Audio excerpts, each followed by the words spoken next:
Hey, what's up, my friends? Going to be a weird weekend of NASCAR, so we're going to do you a solid. Down below in the description section, this cheat sheet with all of our projections, our ratings, the ownership projections, the road course history, totally free. Down below in the description section, and let me invite you to our twitch.tv/TeamRiserFall live stream today at 12:30 p.m. Eastern for a major company announcement. We have something huge for our members coming up, and I can't wait to talk about it. I'm very excited. So please tune in today, 12:30 p.m. Eastern, twitch.tv/TeamRiserFall. And again, down below in the description section, free NASCAR study hub. This is built by CG. He does these for MLB, NBA, NFL, PGA, and NASCAR. Times are good, and they're about to get a whole lot better for our members. Oh my goodness, this is going to be a major announcement.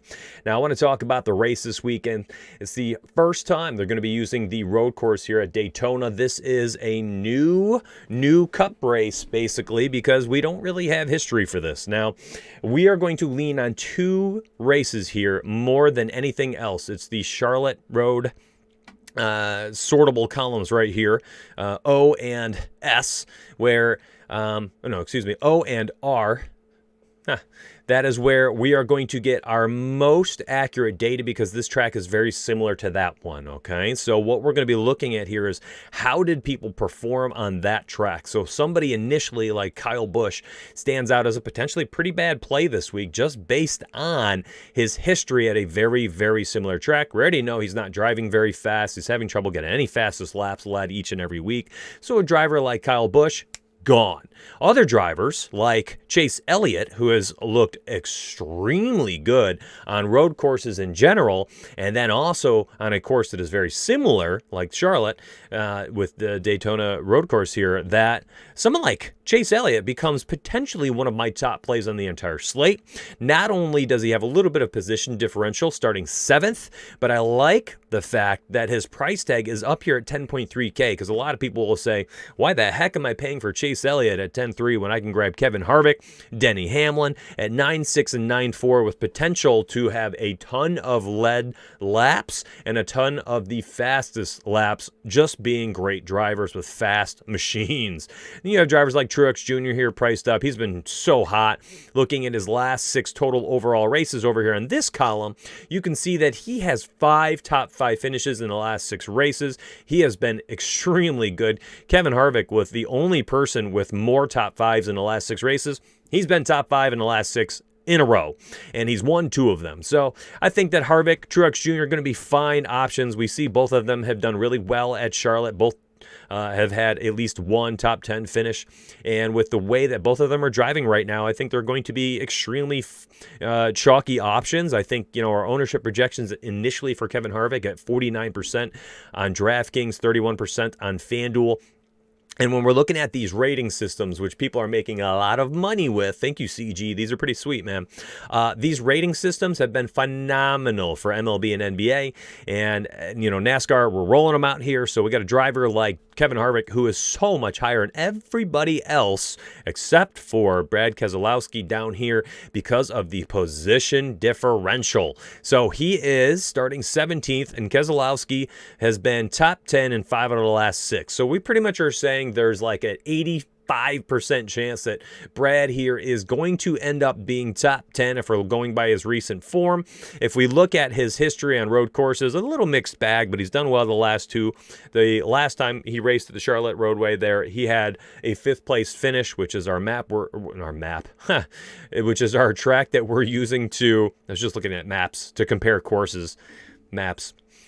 So that's the track we're using to kind of compare results and I guess upside here. So listen, he has 12 top 10 finishes in his last 15 races. Keselowski is going to be potentially the safest type play, right? I mean, you're paying for a guy who 12 out of the last 15 times, so that's 80% of the time, has finished inside the top 10, which you're guaranteeing yourself almost a probably 7 to 10 point differential in the standings. So you get plus 7 or so, plus 10 points on DraftKings, and then you're giving yourself whatever that amounts to for the finishing place. So if he goes from 17th to 8th, you're going to get 10 differential points, and then you'll get however many points DraftKings 8th place finish is worth. And then on top of that, any laps led, any of the fastest laps, and all of a sudden you've got yourself with somebody who has potential to score 55, 60, 65 points, potentially more if he wins the darn thing. So Keselowski going to be one of my higher owned people, and you can see he comes in here at 100 points on DraftKings, 100-point rating, phenomenal. Ryan Blainey, another one down here, starting 24th. Look at his history at Charlotte. Finished first in 2018. This was a 2018 first half race.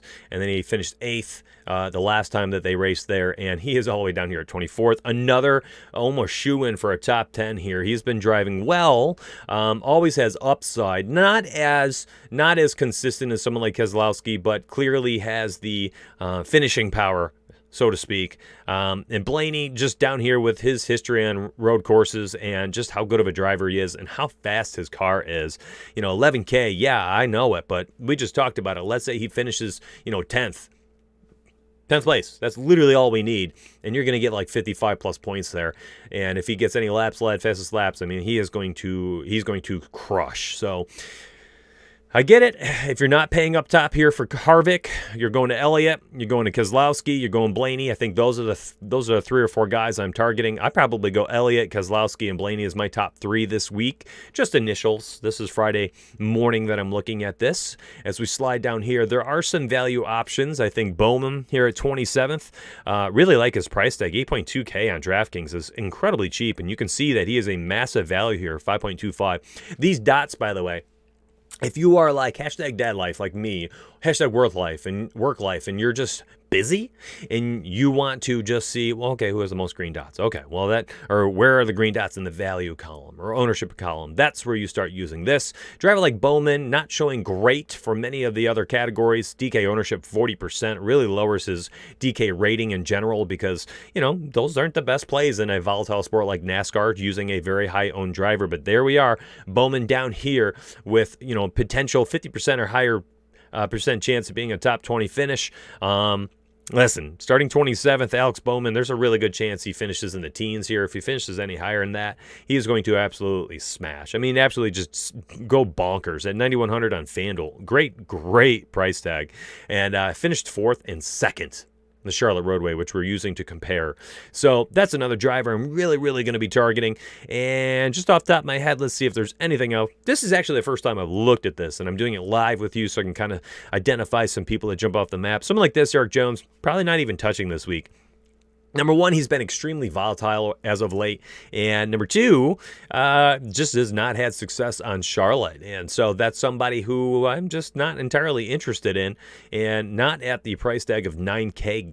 I'll pay up an extra $1,600, just grab Keselowski here. I'll pay up another $2K and grab Blainey instead. I will pay down $800 and grab Alex Bowman instead of Eric Jones.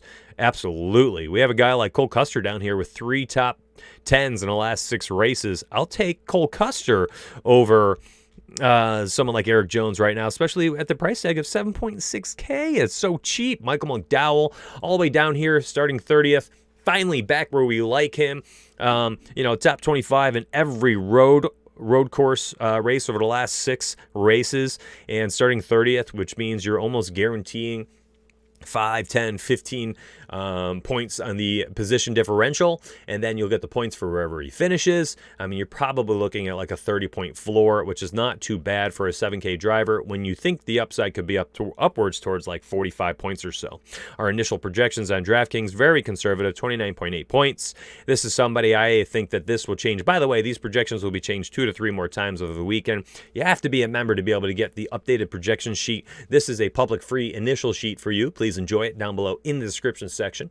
And I hope this sets you on your way for a very, very good week. I hope you start tuning into our twitch.tv/TeamRiser fall streams, because my word, we have covered some phenomenal topics this week. And let me just bring up a tweet on screen so you can see exactly what we've covered this week. It's been a great week of strategy talk, larger discussions on all things DFS. Let me show you. All right, there it is, my friends. We have covered many things this week, including MLB stacking, hedging DFS investments, unconventional stacks, ignoring statistics, creating personal optimal lineups. And today we're going to be talking about hedging across multiple slates for a single sport across multiple sites. And we're going to talk about how I personally go about doing that, getting exposure to the entire field while not being super conservative on any of the sites specifically, because I understand that I'm going to have different approaches on each and every site, which means I'll have some hedging going on just completely organically by targeting different people on different sites based on a myriad of different factors, which I will cover at 12:30 p.m. Eastern, twitch.tv/Team Rise or Fall. Please give it a look. You can also hit us up on Twitter at Team Rise or Fall. And, go ahead and give us a peek. Check us out, patreon.com/Rise or Fall. My friends, I will see you on the live stream in just about 1 hour or so once this thing gets published. I hope you tune in today. Major company announcements. We have a deal coming through for our members. It's going to be massive. You're going to want to be a part of this. Not just say this. It's good. It's a really good time to be a part of the Rise or Fall family. Anyways, I'll see you on the live stream today. Please hit that subscribe button, that like button. Both things help me on YouTube. Hit that follow button once you find out the twitch.tv/Team Rise or Fall link. And I will see you today. Let's go. Let's get paid. Take care, my friends.